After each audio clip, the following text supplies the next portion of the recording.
Kokomi is a 5-star Catalyst wielder who prioritizes healing over offense, but offense isn't completely unknown to her. When needed, Kokomi takes to the field and deals amplified damage while simultaneously healing the entire team. While it's important to understand that Kokomi's damage does have limitations, it doesn't invalidate the utility she has to offer. Kokomi's healing capabilities really shine, especially in multiplayer, and provide added convenience that also saves you time on trips to your nearest statue. All that aside, let's outline Kokomi's talents and a few of her artifact and weapon choices. Kokomi's basic and charged attacks deal hydro damage and apply the hydro status at the beginning of each of her combos. Her talent multipliers are fairly high, so even though HP is the stat used for most of her talents, having a decent attack will give you a decent base damage to add on to. Kokomi's skill summons a jellyfish that releases a healing wave that heals all active players inside of it. This wave pulses a total of 7 times, and in addition to healing, it also damages and applies hydro to enemies with each pulse, making Kokomi a great hydro applicator. With her first passive, Kokomi can reset the jellyfish to its first pulse upon the use of her burst, effectively allowing you to double its field time. With a decent amount of energy recharge and rotation, it is possible to maintain 100% uptime on Kokomi's skill. For players that prefer this style of play, artifact sets to utilize include the Tenacity of the Millilith, the Maiden's Beloved, or the Ocean-Hued Clam set.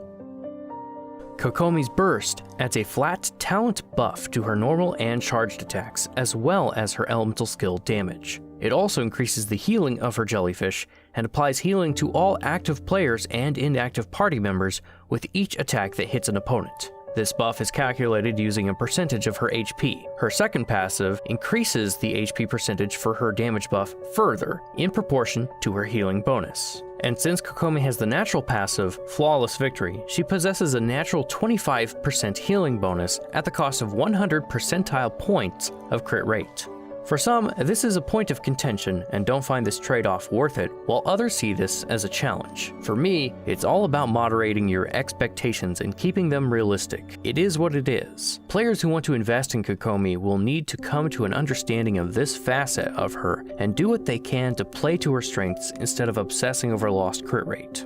To fully embrace the damage portion of Kokomi's playstyle, players may wish to use the 4-piece Heart of Depths or Ocean-Hued Clam set. Kokomi's artifact stats are fairly straightforward. Kokomi typically wants HP percent sands, a hydro goblet, and a healing bonus circlet. You can make substitutes on the sands and goblet, but you almost always want to run the healing circlet. For some particular support builds focused on maintaining 100% jellyfish uptime, you can run an energy recharge sands. However, since Kokomi doesn't need crit stats, you can try prioritizing energy recharge substats in their place and keep the HP sands. For those that don't want to bother with Kokomi's burst damage, you could also opt to replace her Hydro Goblet for an HP percent one. The Tenacity of the Millilith set is primarily used to boost Kokomi's HP. The 2-piece increases Kokomi's HP by 20%, and the 4-piece boosts the attack of all party members whenever a skill hits an enemy, with each additional hit refreshing the buff timer. Players who opt for the 4-piece set are primarily building Kokomi for pure support. The champion weapon for support Kokomi is the 3-star weapon Thrilling Tales of Dragon Slayers. While holding this weapon, whenever Kokomi leaves the field, she gives an attack buff to the next active character. Support Kokomi revolves entirely around keeping your team healthy and giving them attack boosts.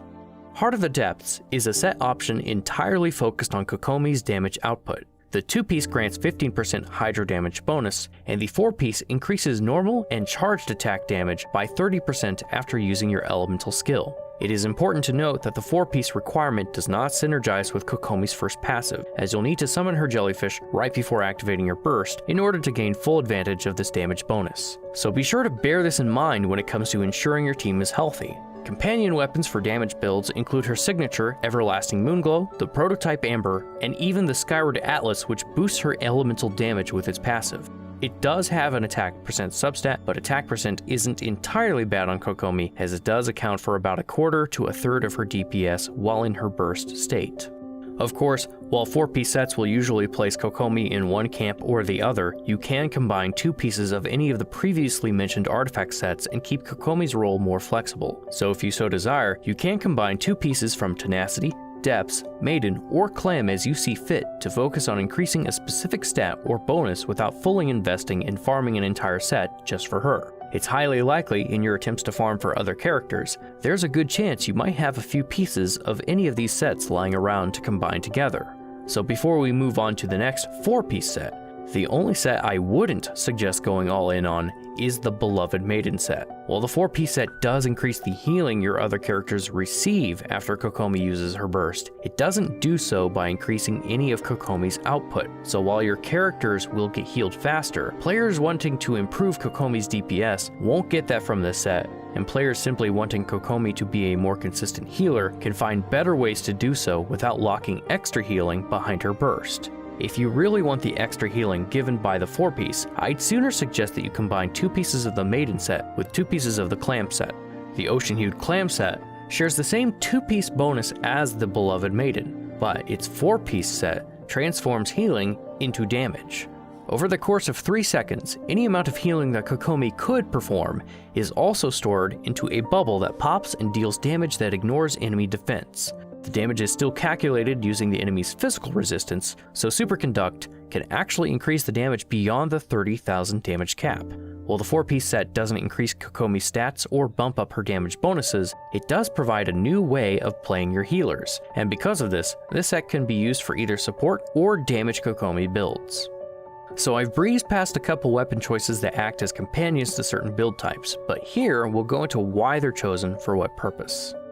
As I've said before, the Thrilling Tales of Dragon Slayers has an HP percent substat, and its passive grants an attack bonus to the next active character. The HP percent increases Kokomi's healing potential, and the passive increases the damage output of characters you've already assigned as your main DPS, making this a really good choice for support Kokomi. Prototype Amber has an HP percent substat, and its passive restores energy to its wielder upon casting their elemental burst. Players typically pick this weapon to maintain Kokomi's burst consistency. This is great for both support and DPS Kokomi. Support Kokomi is all about 100% jellyfish uptime, and DPS Kokomi wants to burst often to deal damage. In a similar fashion, Everlasting Moonglow refills Kokomi's energy reservoir after entering her burst state. The energy she buys back is restricted to normal attack strings and isn't as intense as the Prototype Amber, but it does provide bonus damage based on her HP and provides extra healing bonus. It's very clear that while this weapon does increase her healing potential, it's clearly intended for damage builds. And while I think it's a nice weapon for a DPS Kokomi, I have a hard time recommending it because it's far too specifically geared to her, and not many other Catalyst wielders will benefit from it. My suggestion is don't pull on the weapon banner if this weapon is on it unless you already actively use Kokomi and are okay with the associated risk. It isn't worth your money otherwise. Skyward Atlas, as I mentioned before, is entirely for DPS Kokomi. Its substat is attack, and its passive adds elemental damage bonus. It also randomly deals physical damage, and if you're running Superconduct, it synergizes fairly well if you're running the Clam set. I wouldn't go out of your way to get this weapon for her, but if you have it, it's viable. Hakushin Ring is an interesting choice, but it's specifically used for electrocharged teams with Kokomi as the on-field presence buffing her off-field electro damage dealers.